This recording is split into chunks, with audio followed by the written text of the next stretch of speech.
కిరణ్ గారు సార్. నాకు తెలియదు సార్, నాకు ఫోన్ ఏం రాలేదే.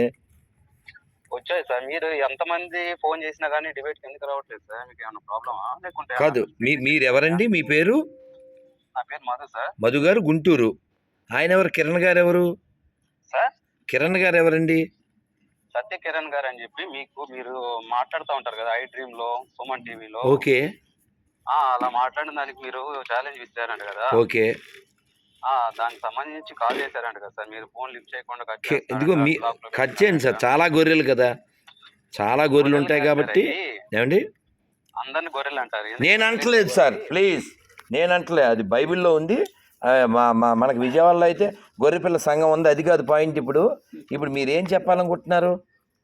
మీరు డిబేట్కి ఎందుకు రావట్లేదని అడుగుతానికి. కాదు, ఎక్కడికి రావాలి? నాకు ఎవరు ఫోన్ చేయలేదు, ఇక్కడ అడ్రస్ పెట్టలేదు. ప్రసాద్ సార్ గారు ఫోన్ చేశారు కదా. నేను ఆయన చెప్పాను కదా, మరి ఎక్కడికి రావాలని. కాదు, ఇప్పుడు డిబేట్ కూర్చోవాలంటే అర్హత ఉండాలని చెప్పాను. ఒక్క క్వశ్చన్ కన్నా ఆన్సర్ చెప్పని చెప్పాను. ఎలా మాట్లాడతారంటే సార్, వైనంత లేకుండా మాట్లాడతారు. ఎలా ఇప్పుడు కాదు, బుర్రలేనిది గొర్రెలకి. ఇప్పుడు మీరు ఉన్నారండి మధు సార్, మీరు మధు కదా, మీ పేరేంటి? మీరు మధు.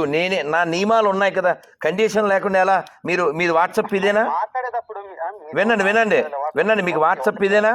నేను నియమాలు పెడతాను, మీరు అర్హులైతే రండి. ఎవడంటే ఆడు పిలిస్తే వచ్చేయడానికి ఏమన్నా అది మేరీ అనుకున్నావా? లారీ పక్కన బొక్కడా బైబిల్, లంచల బైబిల్.